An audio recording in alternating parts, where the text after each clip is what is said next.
Welcome to another edition of Crime Time with DutyRon and Ed Wallace. We are two retired New York City police detectives, and if you like all things true crime related from the police detective's perspective, please hit the subscribe button, hit that notification bell so you'll get all things DutyRon. Where is he? He's over there. Ed Wallace, when we go live or upload another video. Hey, tonight we have a phenomenal guest, Barbara Butcher, retired chief of staff from the New York City Medical Examiner's Office. She is a fan favorite, as Bill Cannon says. Barbara is, when we need answers, we go to the professional, we go to the expert. She's agreed to come on with us tonight to go over the outline for Kiely Rodni's autopsy and everything around it. So I do hear dogs and I hear Ed laughing in the background. What's happening over there? Kara's acting up again. Ed? Kara wants in. Oh my goodness. Hey, I want to say a special thank you to all the Patreon supporters, the channel members, and all the folks who positively engage in this community here, Crime Time with DutyRon. You guys are what makes this a great place. And I give thanks and praise with Ed, along with Ed and all of our guests, to you, the audience, the people who subscribe and follow us. We love and respect you, and we thank you for all the questions that you send to us on DutyRon.com and down below in the comment section. It is what makes this an unbelievable place.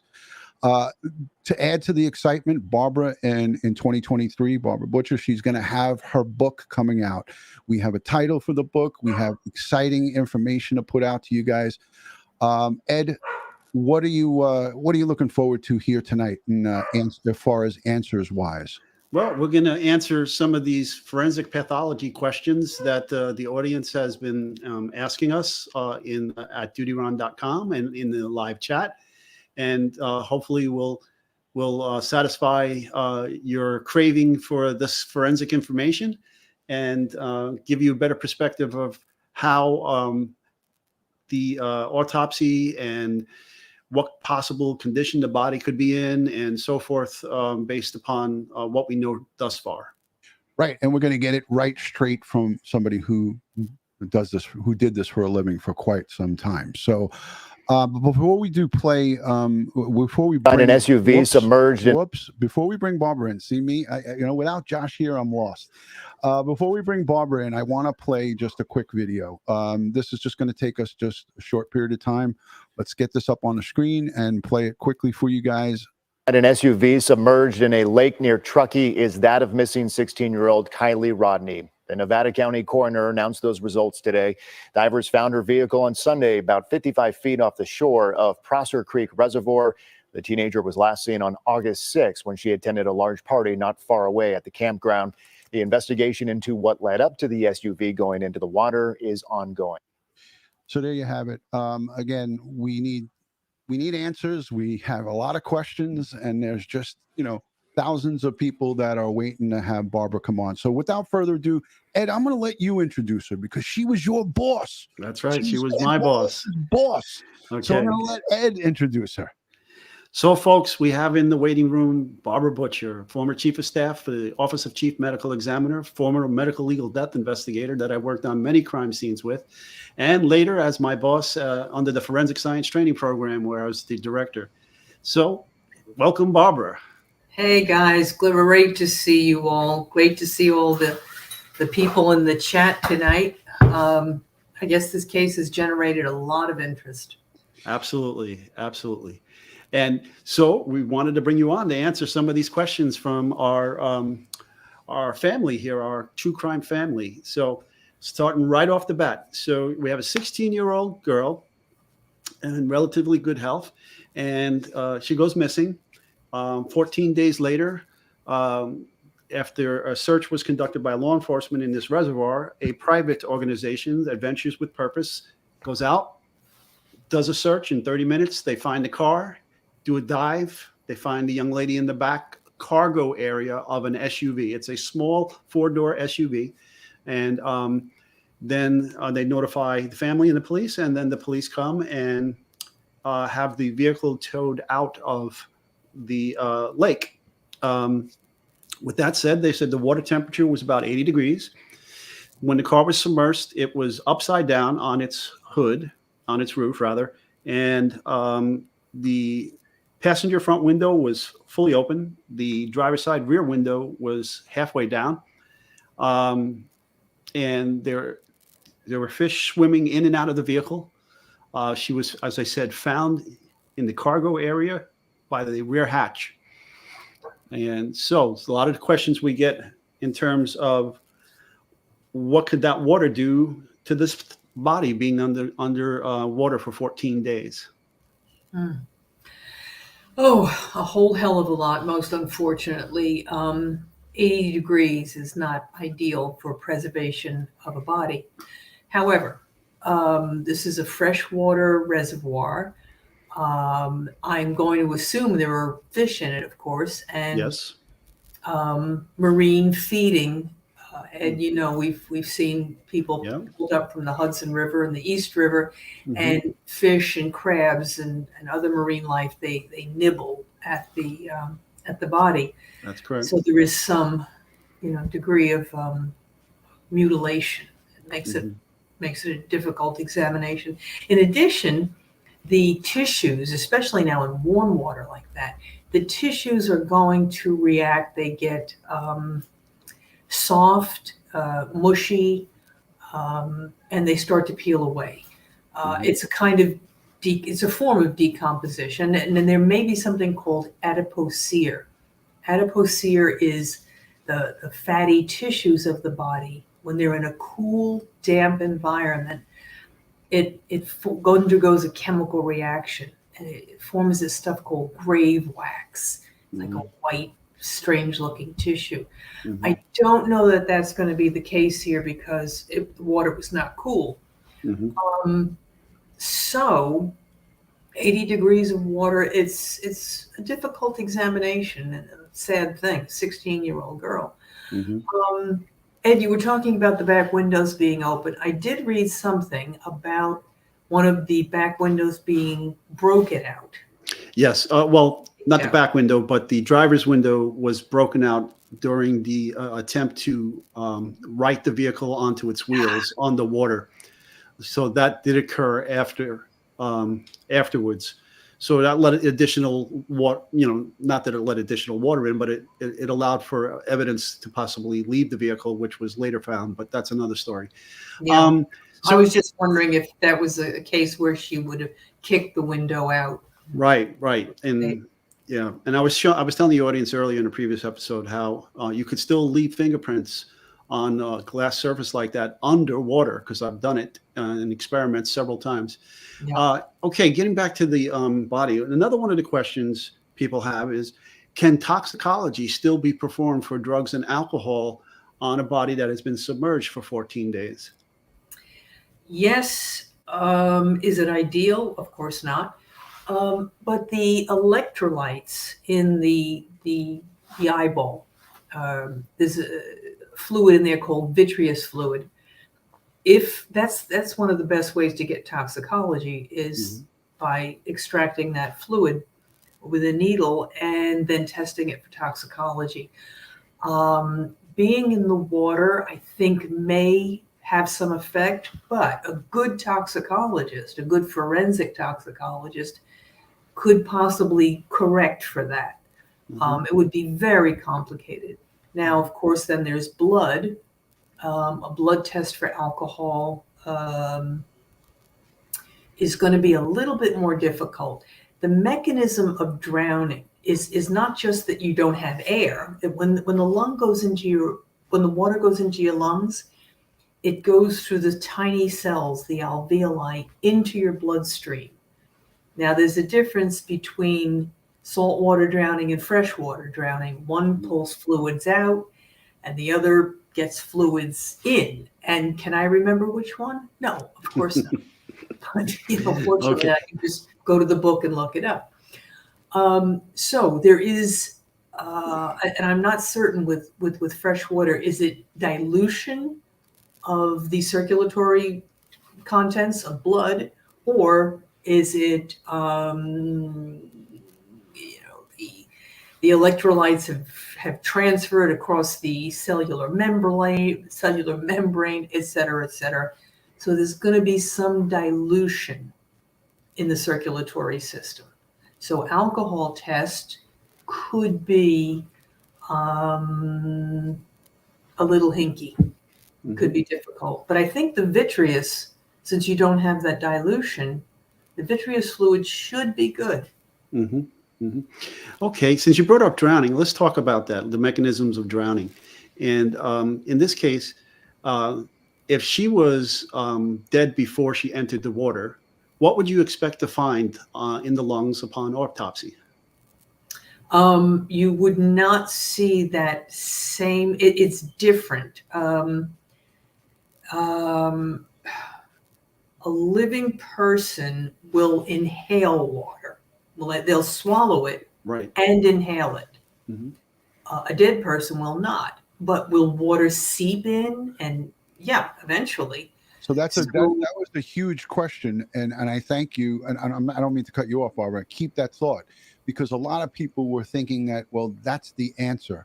If she has water in her lungs and she was alive when she went into that water, and I was thinking, just as a layman's person, somebody that doesn't know anything about your field, I was thinking, well, if a body is there, wouldn't water slowly go down into the lungs? Could you talk just about that, Barbara? Sure. I have 2 weeks in the water. There's no reason that water would not enter in through the nostrils, through the mouth. And would there be more water or less water? That's beyond my pay grade. But no, of course, I think a body in the water that was already dead would become fully waterlogged. But would there be a difference between a person who is alive and a person who is already deceased that was just discarded into the water? And I hate to use that term, but we get that. We had that a lot in the New York City Police Department, where we'd find a body floating in the East River, and it was dumped in there after being shot or stabbed or whatever the case may be. But water will seep in. But is there a difference, is what I'm trying to differentiate here. If it's someone gasping for water, would that be an indicator when you conducted this, when the autopsy is conducted?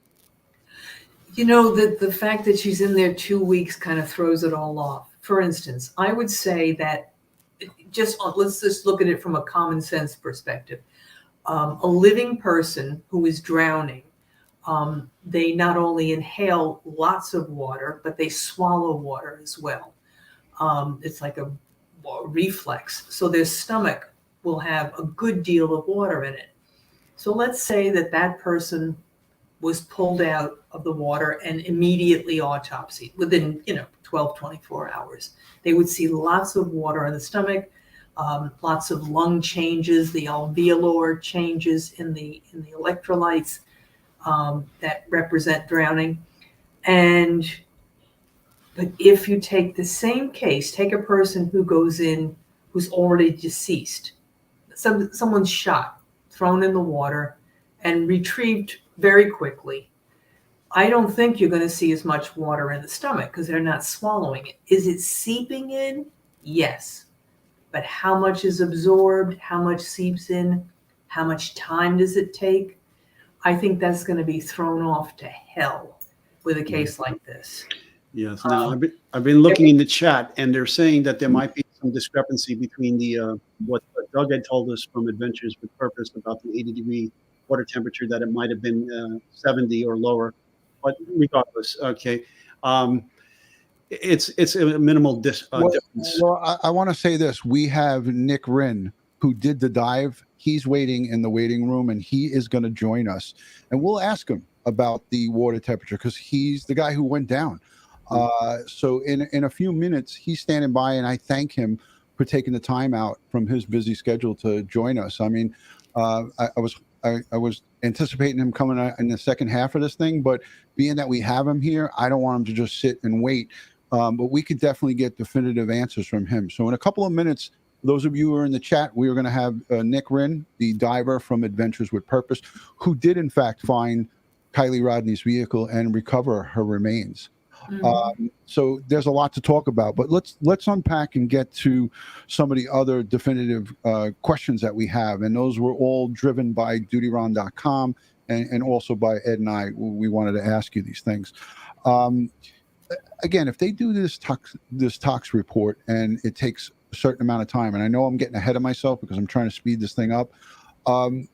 You had told us on previous live streams, Barbara, that some of these labs that they job this stuff out to could take 4 to 6 weeks, and some of them up to 8 to 12 weeks. Do you know much about the capacity and the capability of the Nevada County Sheriff's Office, Barbara? No, it's a well. First, as people have heard me complain about in the past, it's a system that gives me pause, and that is that the sheriff and the coroner and the public administrator are all the same person. Wow. So I don't love that. I like a little separation, a little, between the coroner or medical examiner and the sheriff. So we have that. Is like a discrepancy where, this person's got too many hats, wearing too many hats, so to speak. Is that what you're saying? Yeah, I mean, let's take the case of a police shooting, whether, a police officer is being shot at and sees a gun in the hands of a perpetrator and shoots that perpetrator. Now, that person, the law enforcement of the area, is also the coroner. So where does the loyalty lie? Where are the separation of church and state, if you will? I think an independent coroner is really important in so many different areas. This is why I love you, Barbara, because you're sensible and you bring us down, and you bring us down to where we should be. And that's something that I didn't even think of. And I thank you for bringing that up. So we have a situation here that's not ideal. And again, Yeah. Ed's. I love when Ed looks at the chat. He rolls his eyes all the time. Don't let them hook you. We learned that in the police academy. No, I'm not being hooked. You want to ask some of these questions. There's some really good questions coming up here. So. Yeah. So Barbara, where are we at with this thing? I mean, it's. Are they jobbing this thing out? They're not going to obviously. Yeah, they're not. Yeah, here's one of my concerns. I know that they would have to have a coroner who is a sheriff would have to have the autopsy done by a pathologist. Now, do they use a forensic pathologist or do they use a hospital pathologist? I don't know. That's entirely up to each system. And in a small, it's a fairly rural, it's a mountain area in Northern California. I don't know who they're using, a forensic pathologist or a hospital pathologist who also does pap smears. So, I have that concern. They have to, of course, send the toxicology out. It could take 2 months easily. So when I read those reports, the news reports, there's something a little misleading there. It seemed to say that the autopsy would take 2 months. That's not what the sheriff said. What she said is that they're not going to release those autopsy reports until their investigation is complete. Ed, this might be one of what we call a CUPPY, the dreaded CUPPY, which stands for Cause Unknown Pending Police Investigation. Yes, the dreaded CUPPY. That means we can't clear the case, and it sits there, and our supervisors start yelling at us. That's right. And here's what my friend has to say about that. Oh, hell no. That's right.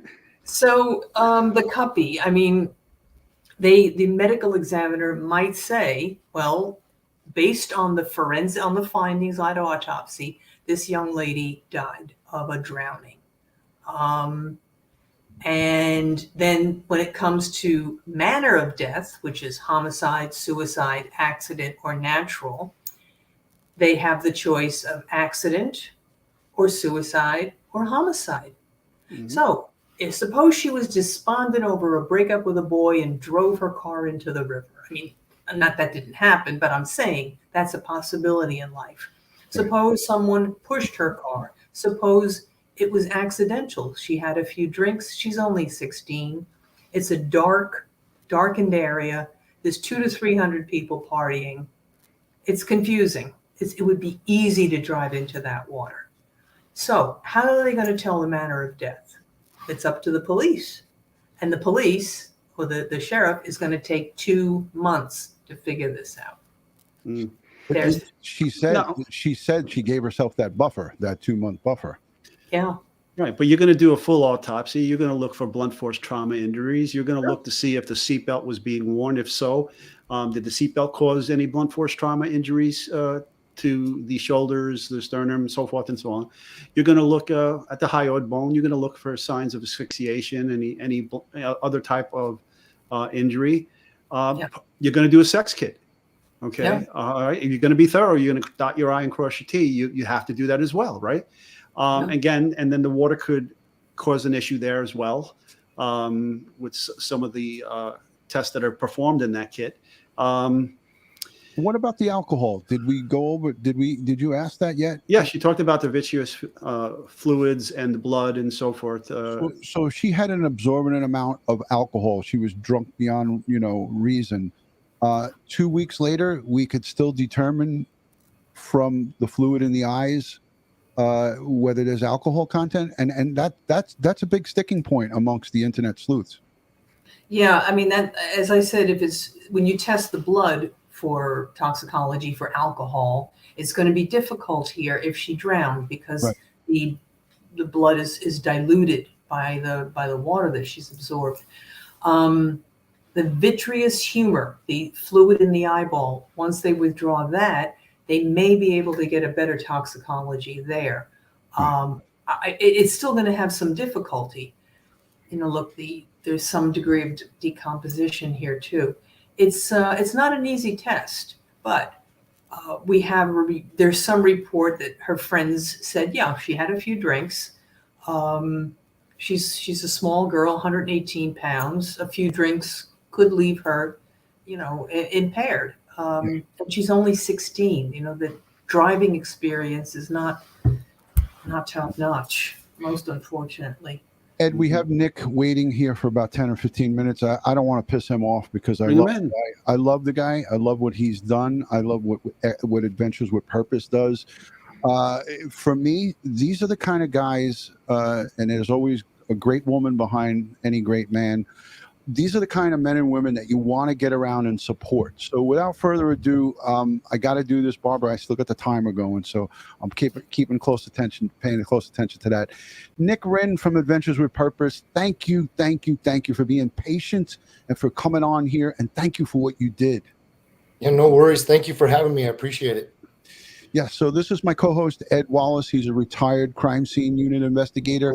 Right over to your other side over here is Barbara Butcher. She's the retired chief of staff from the New York City Medical Examiner's Office. So she's conducted, thousands of death investigations over the time.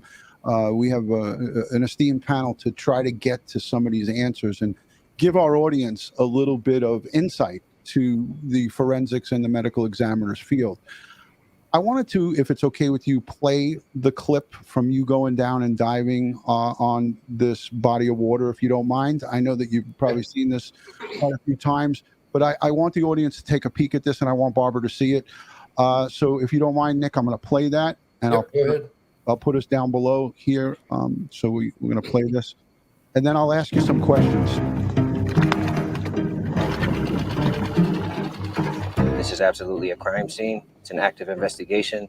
Our job is to be here to find the where, which we have done. Now we need to assess it appropriately.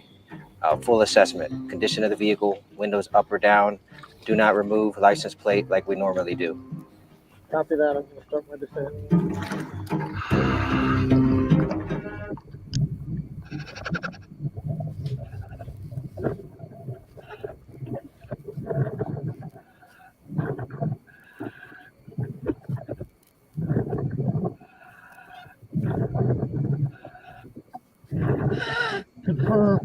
Confirm.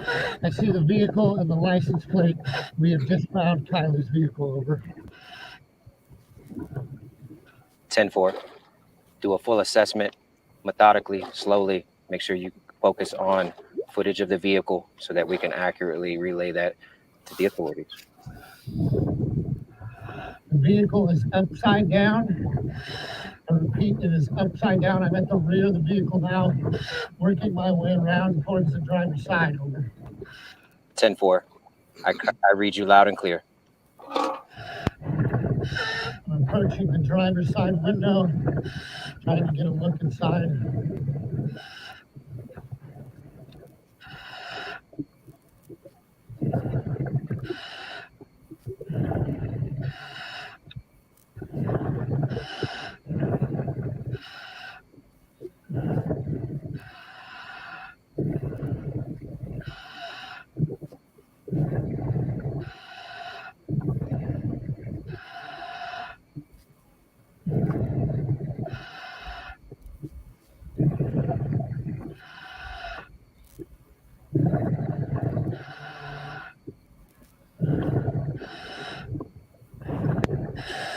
Cannot positively identify anybody inside yet. I'm looking at the back now. 10-4. Take your time. Be safe.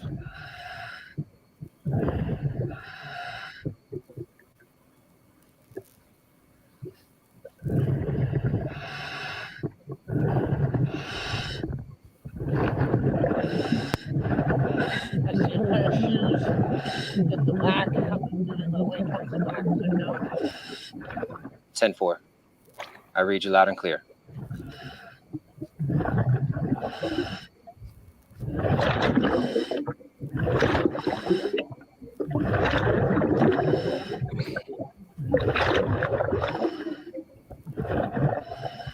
I have just confirmed there are human remains in the vehicle. Over. 10-4.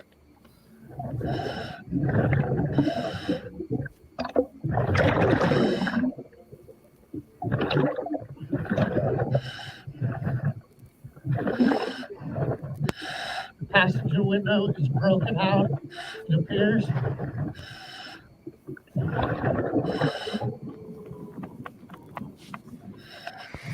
Rear driver's side window is halfway down. Copy that. Rear driver's side window is down. Line the line and return top side.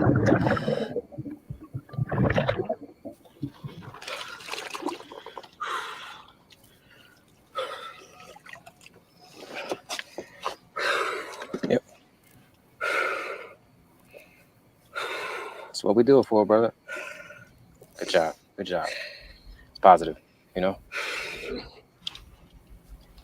All right.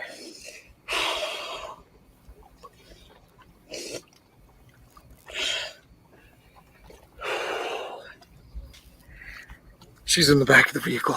Okay.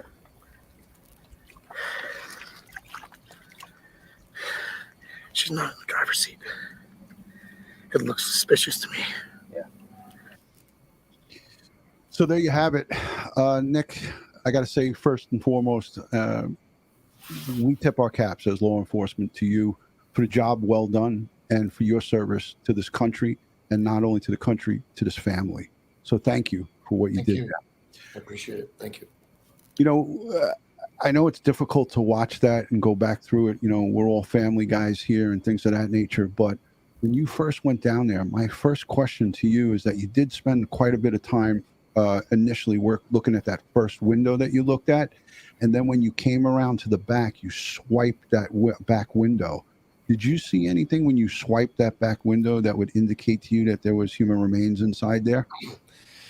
No, the reason I swiped the window was because there, as you could see in the video, there was some debris on it, and I didn't know if that was on the inside of the vehicle, the outside, and I was trying to see if I could to get a better look inside the window. And when I tried to swipe it, I couldn't see anything. That's why I worked my way around to that back corner window where I could finally see good enough to confirm that she was inside the vehicle. Yeah. And was that the first time you recovered human remains as a diver? Yes. Okay. So, yeah, that was my first time doing that. So, you know, obviously I knew what to expect. And, you know, my motto is kind of expect for the worst, but hope for the best. And, you know, luckily it wasn't The way I saw her wasn't as bad as what it could have been, but I saw enough to confirm that there were remains inside the vehicle. And so once I confirmed that, I just did a quick basic assessment of the vehicle and then returned topside to give my report to Doug and kind of explain what I'd seen there. Ed, you have anything for him? So, Nick, what was the water temperature? Seems to be some confusion about that. Yeah, so I heard you guys talking about that while I was waiting backstage. So I grabbed my dive computer and pulled up the log for that particular dive. Now, granted, the water depth at the deepest part of that dive, I probably was only in, well, the bottom was about 14 feet. So I was probably only in 13 feet of water. Mm-hmm. And it said, my dive computer said 73 degrees. Mm-hmm. Now, normally that would mean maybe the top would be 75 degrees. Mm-hmm. But computers can be, that's a plus or minus. Plus or minus, yeah. Fluctuation. So Exactly. I'm going to call it I would be comfortable to say around 75 degrees. Now, what was the position of the vehicle? Again, there seems to be, I believe Doug told us that the front was facing the shore. Or no, the front was Facing out into the lake. Well, and I've been asked this question a couple times now. Next time, like I said, that was my first time I didn't realize all the questions that would be asked that I probably should have taken better notes on while I was down there. Mm-hmm. I felt like it was more of the rear of the vehicle facing away from the shore, but I didn't use a compass to confirm that. Okay. The way I descended on it was straight from a buoy, Right. and I didn't really pay attention to what direction my face was facing when I went underwater. As soon as I saw that it was a vehicle, I just started studying, where's the license plate? What position is it in? Is there somebody inside? And that was really all I was focused on. Now, did you note the condition of the body? Was the body bloated? Was the body in its normal state from photographs that you've seen of her? Well, just without giving too much graphic detail, I didn't see her entire body. Mm-hmm. I just saw enough to confirm that it was in fact human remains. Mm-hmm. And it was more of the legs and the feet area. Mm-hmm. And once I basically saw that and that there was actual skin, then I confirmed. Now, the position of her, I can tell you this, was there must have been some bloating starting because her feet were down and I couldn't see the rest of her because it was dark. The vehicle was upside down and she would have been up against the top of the vehicle, which would actually been the bottom of the vehicle because it was upside down. So she would have been, her upper torso would be towards the floor of the cargo area and her feet were down by the roof. Correct. Okay. And there's a lot of rumors or a lot of things going around on the internet about a seatbelt that was, did you see a seatbelt that was protruding out of the back hatch? I did not at the time. However, I just left another live stream from another channel and they showed me that. I didn't notice that when I was diving. She showed me the screenshot basically of that video footage. I saw that too. Yeah, I saw it. I saw that picture. But again, when you're down there, that's, you're not looking at these little details. So right. Everybody has a chance, Nick, to look at the little details. And like each time I look at this, this video that we just showed, I'm looking now that we see that there was a laptop recovered and things of that nature. And I'm looking inside there for that as well. And people have superimposed and enhanced that photo of your view inside where we see the charging cube and things. Right. There was a candy bar in there, Nick. Those are things that you're looking for human remains. That's what you're looking for. And I kind of get your mindset and you had a mission and you were on that mission and you went down there to accomplish it. I think what you did was nothing short of amazing. And again, as a retired NYPD detective, I say I salute you and the team. This was the teamwork. This wasn't the Nick Rinn show. although Right. you went down there and you made the discovery and the recovery. It was a team effort. You guys go out there and you pound that pavement, and you're doing God's work. So thank you for that. Barbara, do you have anything for Nick? No, just a thank you for the work you do. I mean, you guys are terrific, and I'm sorry you had to see that on your. It's a terrible thing. I mean, No. yeah, it's obviously you know what you're getting yourself into on a deal like that, and I try to stay focused on the positive outcome of that to bring answers to families, and then I also, it's better that I can bear that burden so somebody else doesn't have to. So I stay positive, and that's what I do. Now, I can talk as a crime scene investigator, and I know I can speak for Barbara as a death investigator. You're always going to remember your first body, okay, the first scene that you worked. Sure. So this is going to be with you, okay? Yep. And when you came up, you seemed a bit emotional about what you find. Are you okay? Did you talk it out? Yeah, I'm okay. I mean, and I've got to thank you for asking. I've had a lot of people reach out to me because of how emotional I was, and obviously seeing a body underwater for the first time is a little bit shocking. It wasn't as bad because I mentally prepared myself for it, but a lot of those emotions that you're seeing there were just the whole thing. I was in shock that we were the ones that found her after so many people had searched the area, and now we've got to call the family members, and so you can imagine the amount of emotions that are going through your head in that split second. And of course you're breathing compressed air, and you finally get to take a breath of fresh air. So it just took me a minute to kind of gather my senses and pull myself back together after that. But I'm doing good. All right, great. Nick, I don't know if you see these comments that I'm highlighting, but everyone is sending you blessings and Thank you everybody for asking and reaching out. It means a lot to me. I appreciate it. There's so much love for you, not just here in this live stream, but all over the internet. And it's a testament to the great work that you guys have you have done in the past, and that you will continue to do. And that's the great part. And I encourage folks to go over to Adventures with Purpose. It's linked down below in the description. Subscribe to them, support them, become channel members, Patreon support. They need your support to continue the work that they're doing. And I can't overemphasize it enough. You got to get around these guys and support them. They're bringing the missing home, and you can't put a price tag on that. Amen. Thank you. Now, Nick, I'm going to ask a few more questions, but don't answer anything that you don't feel comfortable with or that you think may impact the investigation. Sure. Okay. When you came to the surface, you said you thought it felt suspicious. Can you elaborate? Sure. So you got to remember the video is the video, and you're only seeing 47 minutes of what we did for a 2-day. Actually 2.5 days, because when we pulled into Reno, Nevada to get some items at a Best Buy the night before we started our investigation, we had a person, and part of this you see in the video. So we had some information come in that we deemed credible, and the Saturday after that, we started our investigation in a couple different areas, and we had a day and a half of processing what we've been told, what we're seeing on the ground. And, once you finally put boots on the ground and you get a visual of where things are at and what it takes to get from one place to another. And then you pile onto that, finally finding the missing vehicle in person, and the person is not in the driver's seat.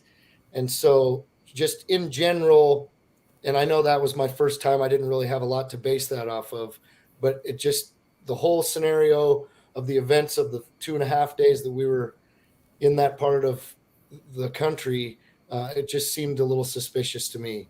It didn't look, I would say it looked just as suspicious as it did that it could be a possibility of an accident. Okay. Fair enough.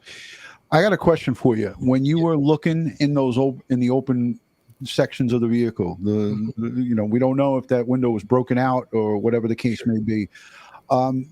Did you at any time see any type of laptop or any type of device, a phone, Anything of significance that you would, recall seeing in that part? No, I did see a charger. I don't know if it was a phone charger. I don't know if you could see that on the footage. Sorry, it was like a brick. Yeah. I basically could see pretty much the same thing as the video footage. Gotcha. There wasn't much different. And again, I learned a couple things from my first one. Next time I'll take the lights that we have on our full face masks work excellent. They're awesome, but they're not like a spotlight that you could hold in your hand to really get a visual on stuff. Right. When you're, especially in a vehicle now, it's shady, so it's darker. The visibility is only 5 to 6 feet, and the element of your peripherals are gone, so you have a very narrow window of what you can see. So I was only looking to accomplish, is it the vehicle? Is she inside? Everything else after that was like, I'm not a licensed investigator. I find the where, we hand that over to the authorities to figure out the why. So nothing out of the ordinary stood out that I could see that you guys can't see in the video. I wanted to offer to you, Nick, because we have, quite an experienced panel here.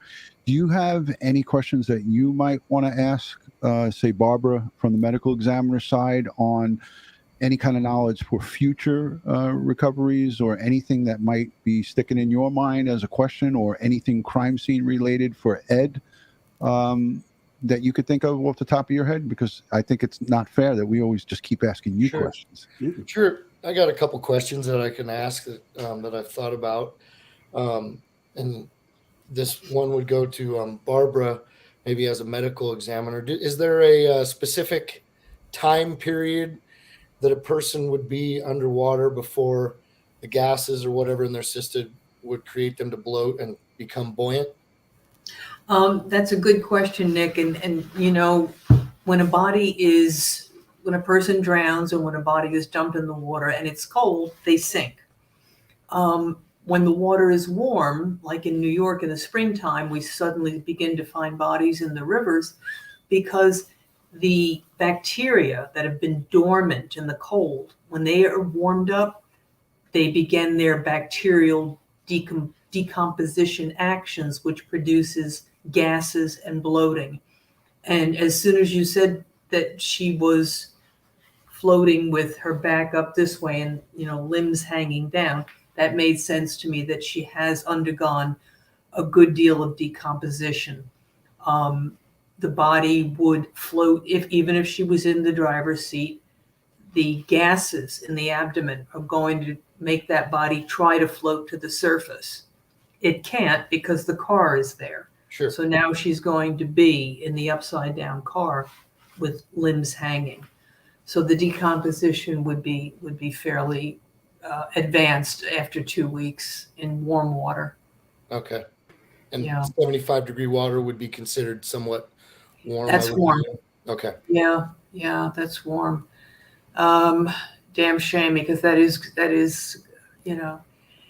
that warmth is going to affect the toxicology, the alcohol test, everything. I mean, I'm glad it was only, what was it, 15 days, 16 days after she went missing. But again, the other question I had for one of you or all of you, if you have any insight on this, is that I'm assuming that they'll have vehicle experts that will be able to go into I think this was if I remember right, it was a 2013 vehicle. Yes. I would assume that's still modern enough that it has computers and stuff to where they can maybe get some information to be able to tell pretty precisely as to when that vehicle entered the water. Well, there is a data system in there. There's just a hard drive. We call it AKA the black box. Okay. And it has the accident avoidance system, and it'll have information about speed, and it'll have information about erratic driving, seatbelts, signal lights, all that kind of thing will be stored in there. Headlights on, headlights off. If somebody was sitting in the passenger seat, because if somebody's seat's there, then it activates the airbags on the right side. So all that information is stored in there. Now, whether the water affected that hard drive in there, only time will tell. They have to pull it out of the car and try to examine it to see if they can gather that information. So, there could be, speed, braking, all these things could be stored in there at the time. So that's something that has to be looked at. And again, airbag information as well. You didn't see that, did you?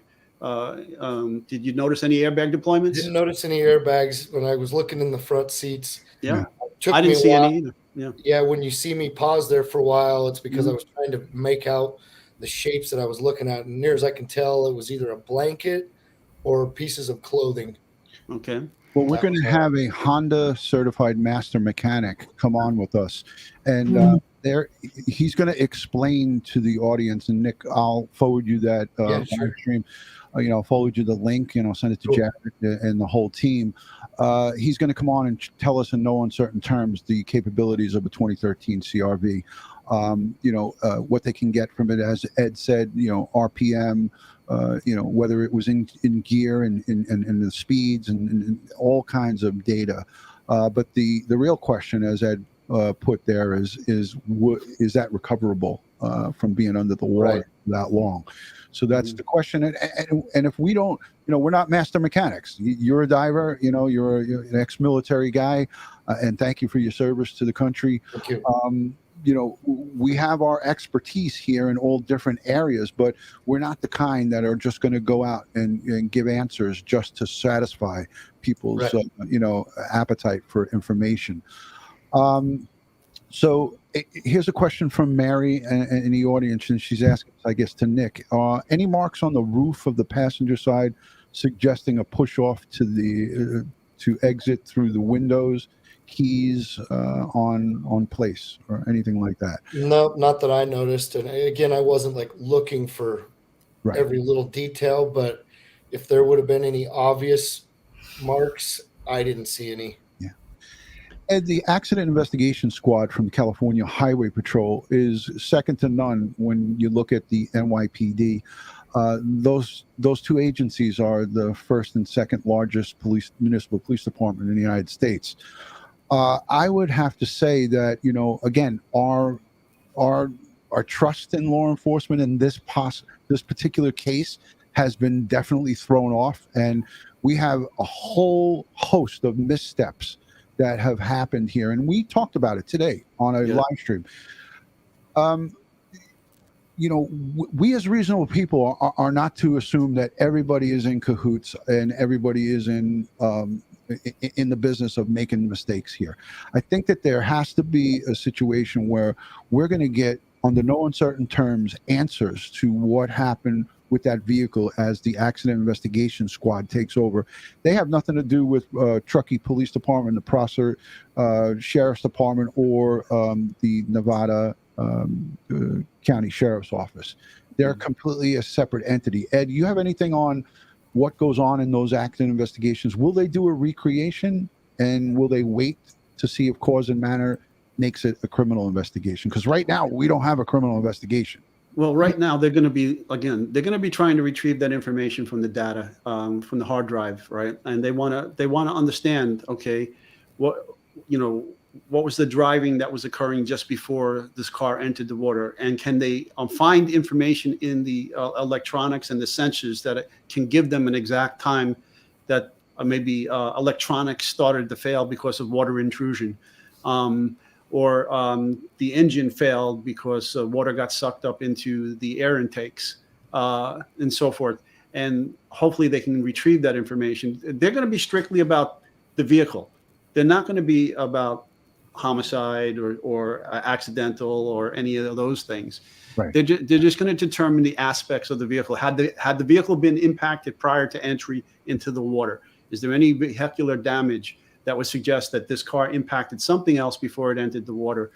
Things like that. They're going to be working that. The speed of entry into the water, why didn't the airbags deploy, so forth and so on.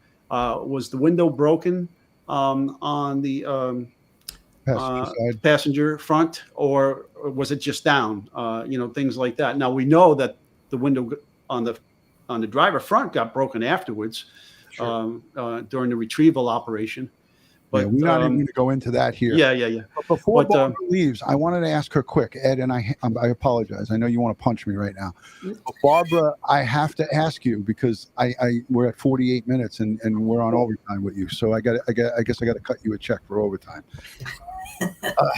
And the check that I give Barbara is a piece of paper. It says I owe you. Barbara, as a chief of staff at the New York City Medical Examiner's Office, you've been on arguably thousands of death investigations, right? 5,500. Thank you. 5,500. So at this scene here, as we see Adventures with Purpose, I'm gonna fast forward in their video as we see this vehicle being taken out off the water. As a professional, in your field, Daughter texted, okay. What did they do on the scene here, if anything? Because now I'm thinking about the time when I would be at a shooting scene in East New York and the guy shot up 16 times, blood everywhere. And I had my good friend, I forgot her name. You mentioned her name to me. She came onto the scene and she said, "What are you waiting for? Go through this guy's pockets." And I'm slurshing through his bloody pockets with this thick, goopy blood. What kind of an exam gets done at the scene, if anything? People want to know. Okay, so in their coroner system in Nevada County, I don't know if they use investigators, ABMDI death investigators. I don't know. But I'm saying, what do they do here at the scene? Is there anything other than them looking at her remains? Do they remove her from the car at this location? I know that you don't know definitively, but what is protocol for this? Protocol would be to, retrieve the car and then photograph it completely as it's pulled, onto the shore, inside and out, but not disturbing anything. In New York City, we would take it to, there's a shop where the car would be in a private garaged area. And everything would be photographed 19 ways from tomorrow. Then the medical examiner and the medical examiner's investigator, rather, would remove the body carefully, photographing each step of the way, because the position of the body, as you've mentioned, that's important. Noting if there's any trauma, is it post-mortem? Is it the result of the body bouncing around or marine feeding, or the extraction process itself can cause damage to the body? So all of that is documented. As the lawyers like to say, if you don't document it, it didn't happen. So it's videoed, it's photographed. I wouldn't take the body out of the car there necessarily unless they had a good tent and a way to use tarps and body bags to preserve every speck of evidence. Right. And we saw an ambulance there, and that's the reason that some of the people in the chat and some people that sent messages on DutyRon.com, there was a dog there.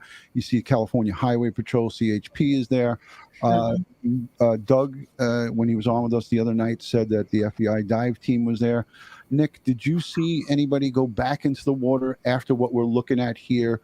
Not necessarily this shot from the screen, but when they were all wrapped up, that was up on the flatbed and they were driving off. Did dive teams or any law enforcement stay there to continue to do anything, or did you guys kind of get out of there and were you getting questioned, or what was going on? Well, we were actually hanging out on that at this point in time where you're looking at the picture. We were on the far side on that other bank over there. Oh, over here where these people are. Right. Yeah, but kind of up in the bushes more. We watched it from over there, and by the time they got the vehicle out and it was kind of getting dark, we'd been there for several hours, so we turned around and walked back. So we weren't there until every last person left. So I didn't see anybody go back in the water as far as divers after they got the vehicle out, but I also was not there to witness the whole thing till it was done. Okay, yeah, because that was something that was we talked to Doug about a little bit, and I guess no two people see the same thing. You were in shock probably at that point, still with the recovery. Not, and when I say shocked, I don't mean that you were distraught or anything like that, but you were still it's a lot to take in. Right. We see the barriers that you spoke about, Barbara. Ed, you spoke about this as well. Now the vehicle is completely tarped over. This is with them bringing it straight up onto that flatbed right there. But you see someone down here with probably someone that's taking pictures, and that's all from the police end. That's not just a news reporter or somebody like that. Documenting, doing their work that you don't get to see or hear about. So that's why I think it's valuable to hear it from you guys. And is there anything else, Barbara, that you would be able to add to what happens here at the scene, or is it basically they just want to get her remains back to the medical examiner's office and in a controlled area? Yeah, I would think, what we would do in New York, our protocols anyway, would be able to get her into a controlled area where the medical examiner's representative, the investigator, would be able to work with the police and the probably emergency services unit to remove her with the minimum disturbance to the body and evidence. And of course, we would send the dive team back down to that spot where Nick found the car to comb the area. I mean, there's got to be evidence down there. Yeah. If the windows were open. Yeah. Barbara, I got a question for you from the from our chat. It's about petechial hemorrhaging. I saw that. Yeah. Yes. Oh, did you see it? Okay, great. So they're asking basically after being in the water for 2 weeks, if there was any sort of petechial hemorrhaging, would that impact that? Because of the decomposition, we may have a little trouble with the eyeballs.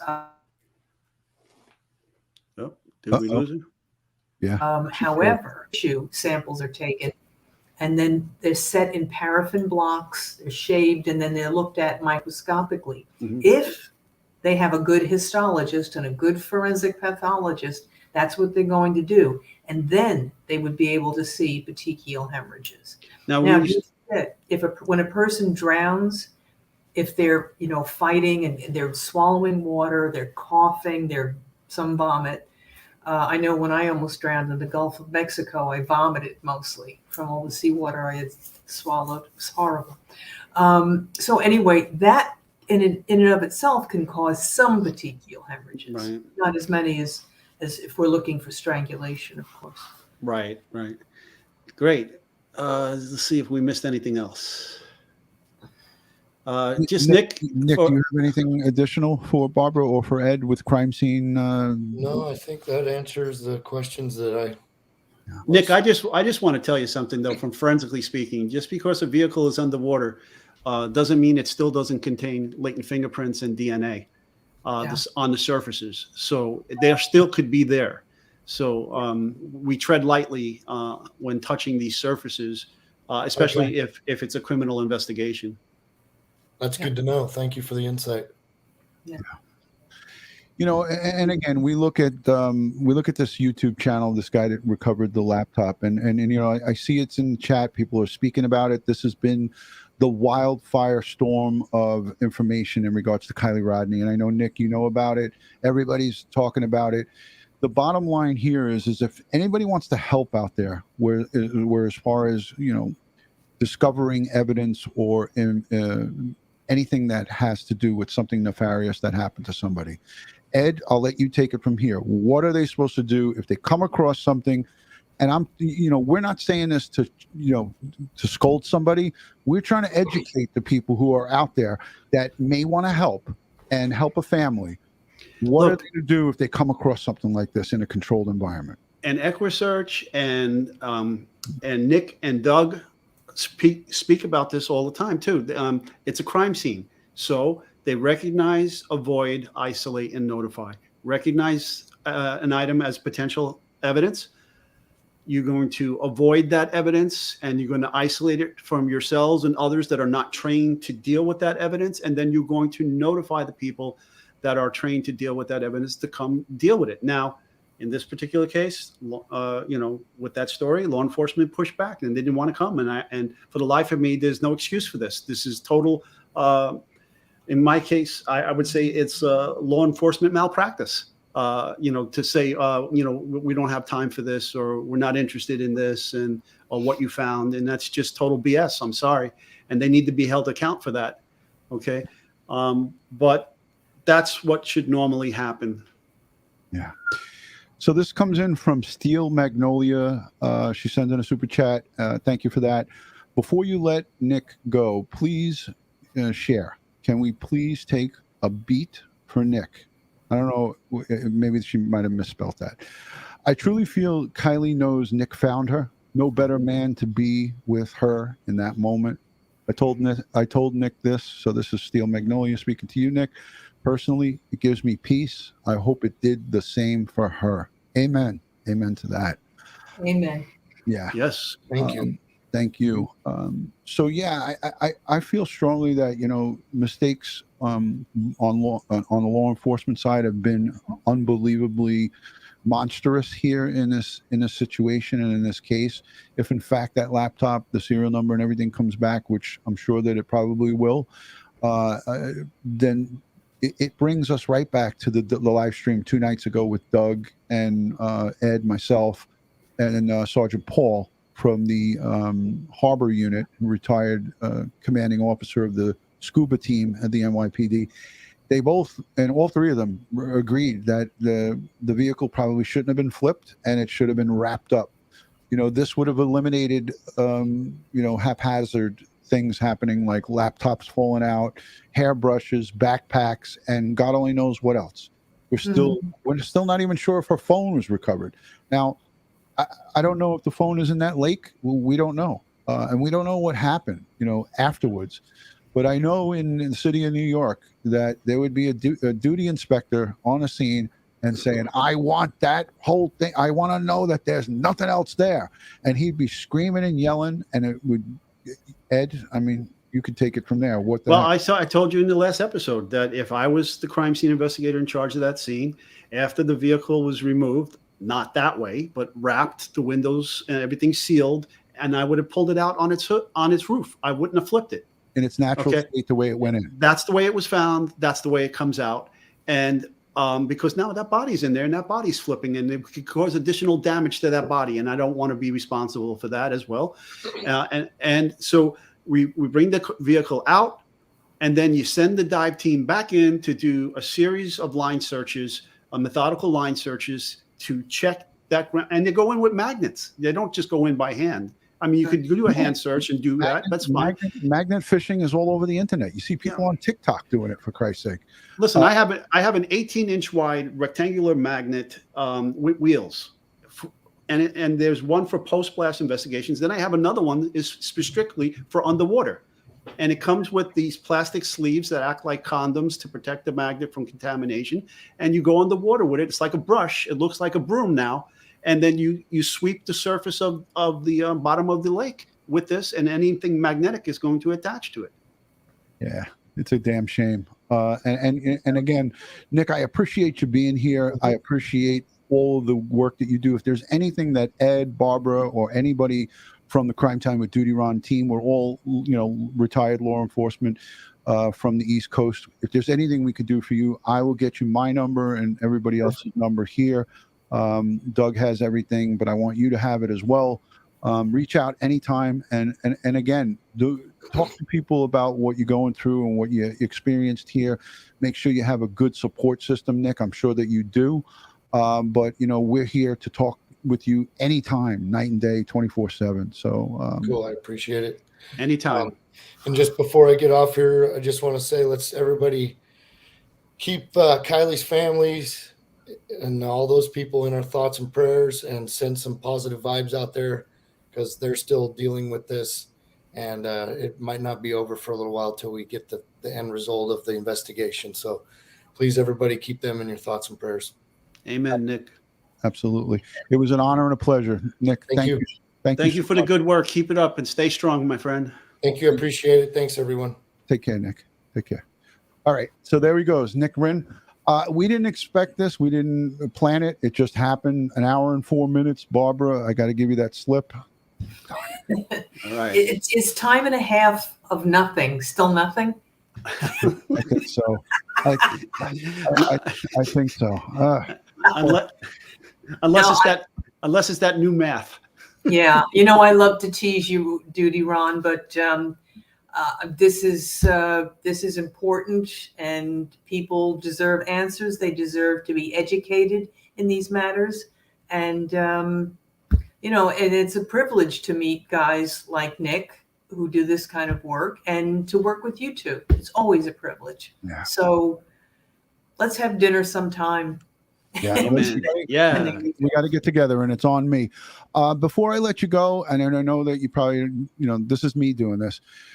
You got a book coming out. I want you to talk about it. You know about the title. Barbara has a book coming out in 2023. We're going to promote it on this channel. I'm going to be giving some signed copies away. We might do like a giveaway and things of that nature. But please, Barbara, let the folks know about your book. Okay, it's called What the Dead Know. Learning about life as a New York City death investigator, and it is my 23 years of adventures and lessons in the medical examiner's office, some of the crazy cases I worked, some of the strange things I've seen, and a lot about what I've learned. It's oriented toward the true crime and citizen sleuth fans.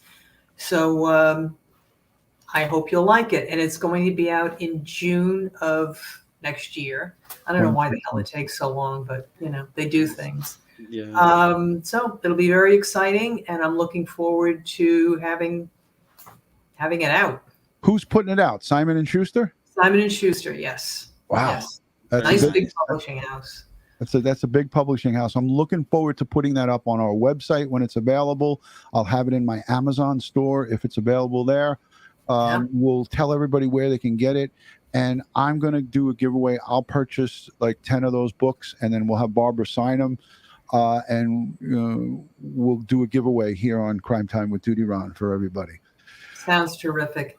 Great to see you all. Everybody stay safe. Thank you, Barbara. Thank you, Barbara. All right. All right. You and I will end the show. Barbara, I love you. Thank you for being here, and we'll talk soon. All right. Thanks, guys. Barbara, Take care, boss. Checking out. All right. Ed, I think we did a lot. We covered a lot here. It was an hour and 6 minutes. Anything that you could think of that we forgot, for crying out loud? I don't think we forgot anything. No, and I tried to hit up our chat's questions for Barbara and so forth. So, but I think we covered most of the pathology questions, and so I think we're good. We can always do more, but it is what it is. It was great having Nick to come on and getting his perspective as well. Yeah. So I hope the audience is happy with what we did tonight. Absolutely. I think we answered quite a bit of questions, and the added bonus was Nick Rinn coming on. Mm-hmm. Mountain Kayaker says Nevada sheriffs tried to backstep on their Facebook page after the laptop and etc. was found. Can you please, Mountain Kayaker, can you please expand upon that? What did they do? Yeah, I'd like to know. And something else too is that, Ed, you spoke about this and the potential for losing any type of evidence by not wrapping that vehicle and by flipping it. When you are flipping a massive piece of metal like that, that's underwater, just think about it. You're doing this, and everything that's in there is now potentially coming out. And you have broken windows, you have open windows, and so as it's just physics. I mean, this isn't hard to figure out. I mean, where's the common sense here? I'm sorry. I mean, it's just, there's no excuse for this stuff. Have Courage, Be Kind says this show is better than cheesecake. I don't know. Hold on. Let me ask my girl about that. Is this show better than cheesecake? Oh, hell no. I love cheesecake. Jamie Bailey says she loved the panel.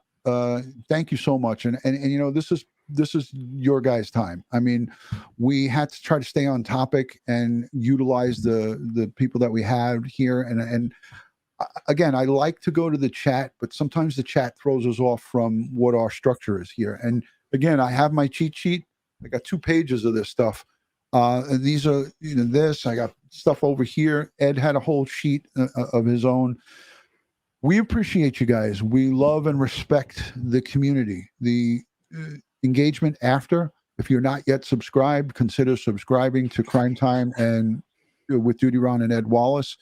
Looking forward to the show with the Honda certified mechanic. I'm working it out. I think it may be this weekend.